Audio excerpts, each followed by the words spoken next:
네, 정부가 전 국민을 대상으로 보름간의 고강도 사회적 거리 두기를 호소하고 있지만 일부 종교시설과 병원 등을 중심으로 여전히 집단 감염 사례가 이어지고 있습니다.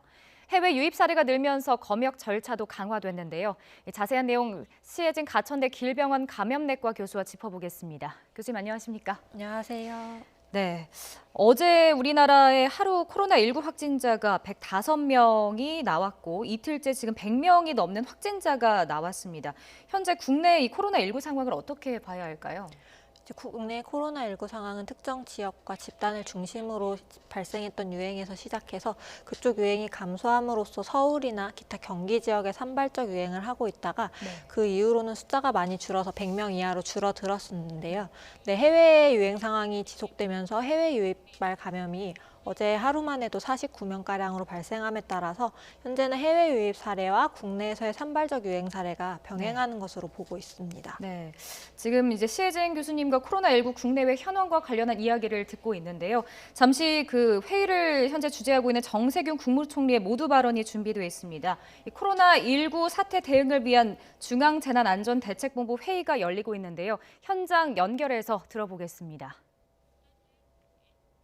해외 유입 환자가 계속 증가하면서 지역사회의 부담도 커지고 있습니다. 정부가 이번 주 유럽과 미국발 입국자에 대한 검역을 차례로 강화했습니다만 유례 없이 가파른 글로벌 확산세를 감안하면 추가 대응이 필요합니다. 4월 1일 0시부터 지역과 국적에 관계없이 모든 입국자에 대해 2주간의 의무적 격리를 확대 시행하겠습니다. 관광 등 중요하지 않은 목적의 입국을 사실상 차단하기 위해 단기 체류 외국인에 대해서도 의무적 격리를 확대 적용하겠습니다. 국내 거소가 없을 경우 정부에서 제공하는 시설에서 2주간 강제 격리하고 비용은 스스로 부담하도록 조치하겠습니다. 여러 나라 중에서도 미국의 확진자가 크게 늘고 있습니다. 주목할 것은 미국의 노동시장입니다. 고용과 해고가 유연한 미국의 노동시장에서 지난 일주일 사이 실업수당 신청자가 300만 명이 늘었습니다. 미국이 실업수당 신청을 집계하기 시작한 이후 최고치이자 2008년의 세계 금융위기 당시보다 5배 많은 규모로 코로나19가 노동시장에 주는 충격이 막대하다고 하는 것을 시사합니다. 대외 의존도가 높은 우리나라가 받게 될 경제적 타격이 미국보다 작다고 보기 어렵습니다. 고용 안정을 위한 선제적 대처가 필요합니다. 이미 고용유지 지원금을 대폭 확대하고 지원 수준도 상향하였으며 단기 일자리 지원을 위한 지역 고용 대응 특별 지원도 곧 시행할 예정입니다마는 충분하다고 장담하기 어렵습니다. 기획재정부와 고용노동부 등 관계부처에서는 예정된 대책들을 빈틈없이 실행함은 물론 추가 대책 마련도 검토해 주기 바랍니다. 감사합니다. 네, 정세균 국무총리의 모두 발언 들으셨고요. 자세한 내용은 이어지는 뉴스에서 전해드리겠습니다. 계속해서 시해진 가천대 길병원 감염내과 교수와 코로나19 국내 현황 살펴보겠습니다. 교수님, 이제 어제는 격리 해제된 환자가 격리된 환자 수를 앞지른 것으로 나타났습니다. 이 완치율이 50%를 넘었는데요. 일단은 좀 긍정적으로 봐야 할까요? 어떻게 봐야 할까요? 일단은 치료되고 완치가 되는 환자분들이 50% 이상으로 나타나는 것은 분명 긍정적인 사례입니다. 그러나 지금 현재 완치자 숫자가 증가하는 것은 2월 말과 3월 초반에 확진자 수가 매우 급증하였을 때의 숫자를 반영하고 있는 것으로 현재까지 지금 확산 추세가 다소 감소하던 상황에서 다시 해외 유입발 감염이나 이런 것들 때문에 확진자 수가 조금 늘고 있거든요. 이런 상황을 면밀하게 관찰해 볼 필요가 있겠습니다. 네, 지금 말씀하신 대로 이제 해외 유입 우려가 좀 커지고 있습니다. 세계적으로 코로나19가 확산하면서 이제 유입되는 사례도 이렇게 커지고 있는데 어제는 확진자 가운데 49명이 이제 해외에서 유입이 된 사례로 확인이 됐거든요. 앞으로도 이런 추세가 좀 더 이어질까요? 현재까지 어제 확진자 49명을 포함해서 해외 유입자의 확진자 수는 412명 정도로 확인이 되고 있는데요. 네. 확진자 숫자 자체도 증가하고 있지만 지난주에 확진자 수가 268명으로 그 전주에 90명에 비해서 증가 속도가 매우 가파른 추세입니다. 전 세계적으로 발병률이 증가하고 있기 때문에 당분간은 이러한 확산 추세가 지속될 것으로 생각이 됩니다. 네. 그리고 저희가 계속해서 보도를 해드리고 있는데 유럽에 이어서 미국의 상황도 심각합니다. 이 확진자가 미국 같은 경우에는 12만 명을 넘어섰고 사망자도 2천 명을 넘어섰는데요.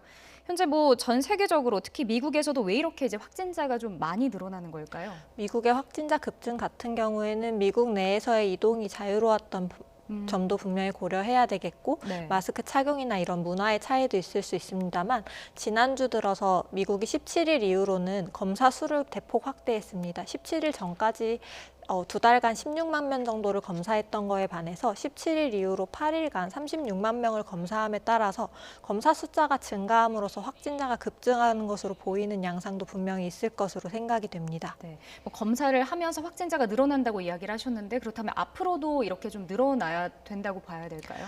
인구 숫자라든지 비율을 봤을 때는 추가적인 증가 상태도 분명히 있을 것으로 생각이 됩니다. 네. 지금 미국 이야기를 해주셨고 또 유럽 상황도 좋진 않습니다. 이탈리아도 사망자가 10,000명이 넘었다고 저희가 앞서 보도를 해드렸는데요. 또 이탈리아와 함께 스페인 상황도 심각한데 유럽 경우도 언제쯤에 이 확산 추세가 좀 꺾일 거라고 보시는지요? 그에 대해서는 조금 어려운 점이 있을 수 있습니다. 확산 추세는 당분간 지속되거나 네. 앞으로는 계속해서 어느 정도 수준을 유지할 가능성도 충분히 있기 때문에 앞으로 상황을 좀 지켜봐야 할 것 같습니다. 네. 뭐 이렇다 보니까 해외에서 이제 유입이 되는 우리나라로 들어오는 입국자 관리에도 비상이 걸렸습니다. 뭐 정부가 이제 해외에서 들어오는 모든 입국자에 대해서 발열 검사를 할 계획이다라고 밝혔는데요.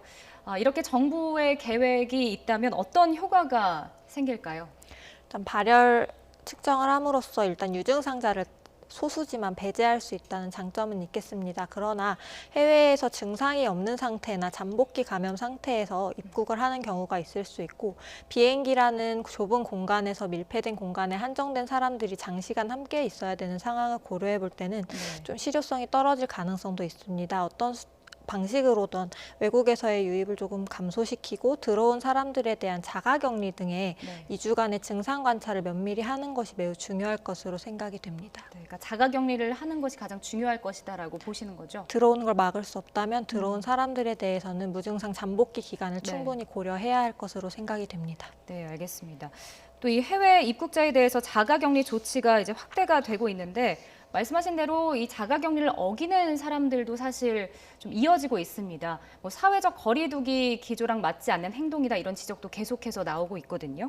이 해외 입국자들의 감염 확산을 막기 위해서는 뭐 기본적인 대응은 어떻게 있다고 봐야 할까요? 사실 현재까지 한국에서의 자가격리는 권고 수준으로서 자가격리를 어겼을 때 해외에 비해서 처벌이라든지 그러한 규정들이 거의 없다시피 합니다. 네. 물론 한국 국민들의 높은 시민의식에 의존하면서 여태까지 버텨왔지만 일부의 그런 노출되는 사례들 때문에 많은 노출자가 발생하고 추가 확진자가 발생한다면 이제는 자가격리를 위반하였을 때 어떻게 대응할지에 대한 대책을 조금 더 강제적으로 할 방법을 찾아봐야 되지 않을까라고 생각이 듭니다. 네.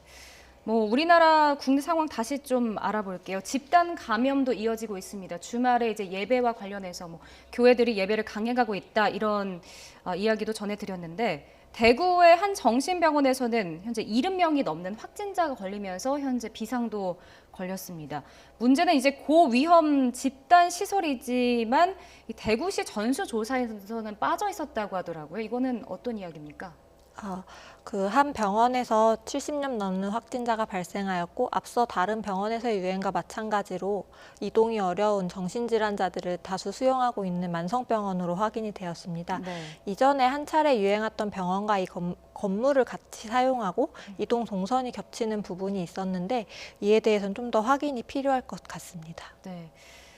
대구 지역에서 이제 코로나에 감염된 의료인은 120명이 넘었습니다. 이 중에서도 신천지 교인이 4분의 1에 이르는 것으로 나타났는데 의료진 보호 대책도 강화되어야지 않을까라는 지적도 이어지고 있거든요. 이 부분은 어떻게 보시는지요? 현재까지 이제 충분한 지금 발생했던 121명의 사례들은 대부분 이제 지역사회 감염이라든지 아니면 초반의 유행기에 집단 감염과 연관되어서 적절한 음압시설이라든지 적절한 보호장구를 착용하지 못한 상태에서의 감염이 많은 것으로 확인이 되고 있습니다. 따라서 앞으로는 이 사태가 끝나고 나더라도 마스크 착용이라든지 적절한 병실 운영이라든지 이런 거에 대한 나라적인 대책이 좀 필요하지 않을까라고 생각이 듭니다. 네. 그런가 하면 이제 서울에서는 교회 집단 감염 계속해서 이어지고 있습니다. 만민중앙교회 이제 구로구에 있는 교회인데요. 관련해서 확진자도 10여 명에 이르렀습니다. 지난 6일부터는 온라인 예배를 진행을 했다고 하는데 어떻게 계속해서 확진자가 좀 늘어나는 건지. 이에 대해서는 조금 더 역학적인 조사가 필요할 것으로 생각됩니다. 네. 같은 지역에 있는 사람들이기 때문에 지역 사회에서의 감염이 이제 묶어보니 교회에서도 10명 정도 나왔다 이렇게 볼 수도 있을 것 같습니다. 그에 대해서는 조금 더 역학조사가 이루어져야 예배하고의 연관성이 있는지를 좀 확인할 수 있을 것 같습니다. 네. 그렇지만 오늘도 일부 교회에서 이제 현장 예배를 강행한 곳이 있었습니다. 뭐 온라인 예배를 만약에 한다 하더라도 이제 부활절을 한 주 앞둔 다음 달부터는 이제 예배를 재개할 곳이 많지 않을까 이제 예상을 해보는데 예방 수칙을 혹시 따른다면 좀 문제가 없다고 봐야 할까요? 사실은 그 예배라는 상황 자체가 좁은 공간에 다수의 사람들이 밀집되어 들어가게 되고 계속해서 말이라든지 기도문이라든지 이런 저희가 얘기하는 마스크 착용을 하고서 하기 어려운 행위들을 지속해야 되는 것도 있고 그다음에 다수의 사람들이 모여있다 보면 아무래도 한 사람, 두 사람 정도만이라도 마스크를 벗게 되면 그 안에 있는 모든 사람들이 다 위험해질 수 있기 때문에 네. 사실은 조금 우려가 큰 부분이라고 할 수 있겠습니다. 뭐 마스크를 착용한다는 이런 예방 수칙을 지키더라도 현장에 이제 교인들이 모이는 것은 좀 위험하다 이렇게 보시는 거죠? 아주 밀집된 공간에 다수의 사람들이 모이는 것은 조금 가능하면 제한할 수 있으면 제한하는 것이 좋겠습니다. 네. 그리고 다음 달 이제 4월 6일로 이제 코로나19 때문에 학교들의 개학이 연기가 됐었는데요. 현재 더 미뤄질지도 관심이 모아지고 있습니다. 어제 총리와 교육감들 회의도 있었는데 이제 현재 상황에서는 개학이 여러모로 좀 걱정이 많다라는 의견이 좀 다수였습니다. 이 부분은 어떻게 보시나요?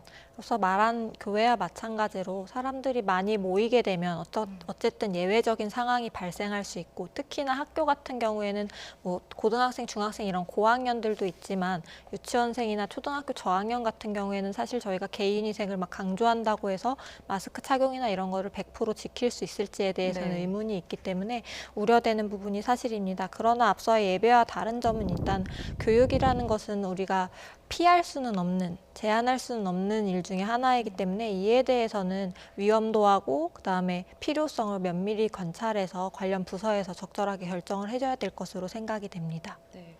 학교 같은 경우도 마스크를 착용했지만 그렇지만 이제 밀집된 공간에 있기 때문에 조금 우려가 된다라는 말씀이시죠? 뭐 거리를 적절하게 두고 마스크를 잘 착용하고 이런 교육이 적절하게 이루어진다면 조금 우려를 덜 수 있지 않을까 생각이 듭니다만 그게 지켜질 수 있을지가 관건이 될 수 있을 것 같습니다. 네. 만약에 지금 현재 정해진 것으로는 4월 6일 개학입니다. 만약에 이제 미뤄야 한다면 상황이 좀 좋지 않아서 미뤄야 한다면 언제쯤으로 개학을 미루는 게 가장 적절하다고 보십니까? 시기에 대해서는 교육하시는 전문가들이 결정할 것으로 생각이 되고요. 네. 시기를 결정하는 것도 매우 중요하지만 시기가 정해지면 그 시기에 따라서 그런 방역 대책을 적절하게 세우는 것이 매우 중요하겠습니다. 학년별로 어떻게 간격을 유지할 것인지 아이들에게 어떤 식으로 개인위생을 강조하게 해줄 것인지 또 교육자라든지 이러한 그 지도하시는 분들은 어떻게 예방 수칙을 지켜야 할지에 대해서 그러한 대책이 동반이 되는 것이 더 중요하다고 생각이 됩니다. 네, 알겠습니다. 지금까지 시혜진 가천대 길병원 감염내과 교수와 코로나19 국내 현황 살펴봤습니다. 오늘 말씀 여기까지 듣겠습니다. 고맙습니다. 감사합니다.